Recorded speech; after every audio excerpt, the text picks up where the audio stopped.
जय श्री राम, जय माता दी। शिव ज्योतिष कार्यालय में एक बार फिर आप सभी का बहुत बहुत स्वागत है। तो आज का विषय व्यापार वृद्धि को लेकर।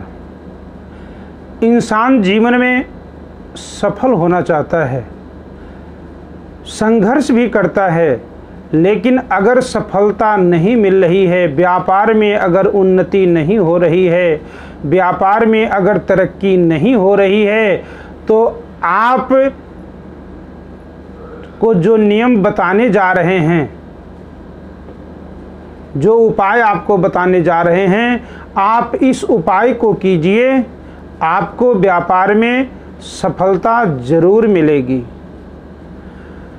व्यापार में अगर सफलता नहीं मिल रही है, रुकावट आ रहा है, कारोबार अच्छी तरह नहीं चल रहा है, तो सबसे पहले तो आप अपने कुंडली को दिखाइए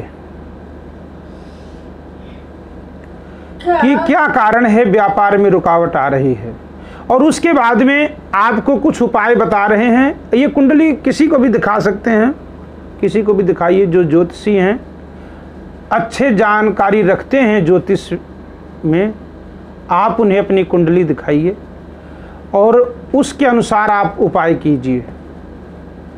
साथ में आपको हम कुछ उपाय बता रहे हैं, आप ये उपाय भी करना, आपको सफलता जरूर मिलेगा। ये व्यापार वृद्धि के लिए बहुत ही सटीक उपाय है। तो आपको करना क्या है, चांदनी रात, दिन वीरवार हो और रात्रि चांदनी हो, जिसे हम शुक्ल पक्ष भी बोलते हैं, तो चांदनी रात के वीरवार के दिन आप बाजार से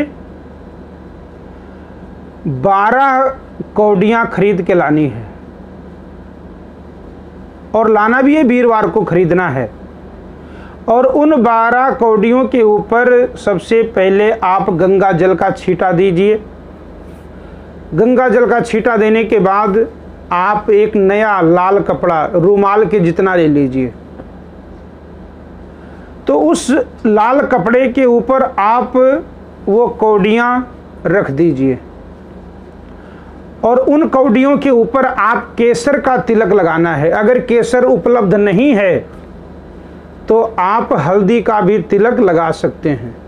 उन 12 कौडियों के ऊपर आप हल्दी या केसर का तिलक लगाकर माता लक्ष्मी जी का ध्यान करते हुए आप उस लाल कपड़े में कौडियों को बांध दीजिए। गांठ नहीं लगाना है, लपेट देना है, और अच्छी तरह लपेटकर आप की दुकान में जो गल्ला है या लोकर है, आप उसमें रख दीजिए।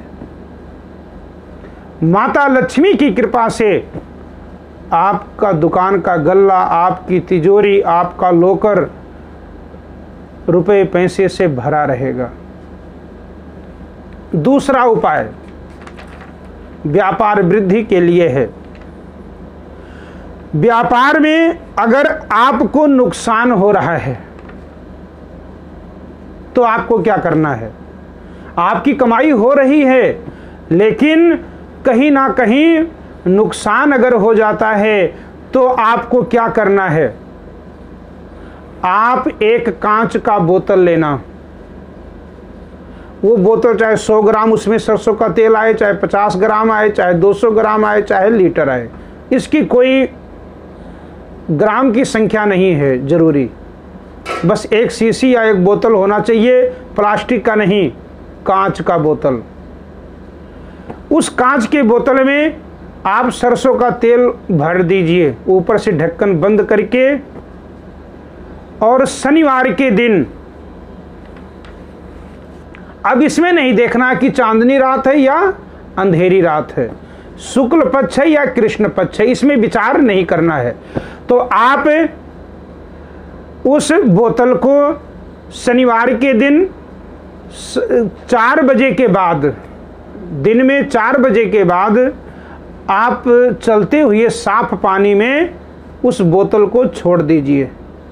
आपकी दुकान में जो निगेटिव ऊर्जा थी वो समझना कि आपकी निगेटिव ऊर्जा सारी दुकान की दूर हो गई है और आपका जो धन का नुकसान होता था, व्यापार में जो नुकसान होता था, उस नुकसान होने से आप बच जाएंगे।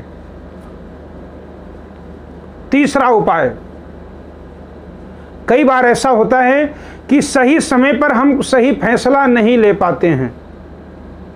उसके लिए क्या करना है आपको? आपके मकान में ऐसा कोई दोष जरूर होगा और वो किस दिशा में होगा ये भी आपको बता देते हैं। उत्तर और पूरब के तरफ। अगर वो स्थान आपका दूषित है, उस स्थान पे अगर उत्तर पूरब के तरफ अगर आप कोई भारी चीज रखे हुए हैं तो आप सही समय पर सही फैसला नहीं ले पाएंगे।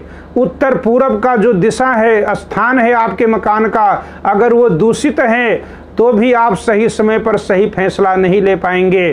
तो आपको करना क्या है? उस स्थान को, उत्तर पूरब दिशा वाले क्षेत्र को आपको साफ रखना है, स्वच्छ रखना है, कोई भारी सामान नहीं रखना है।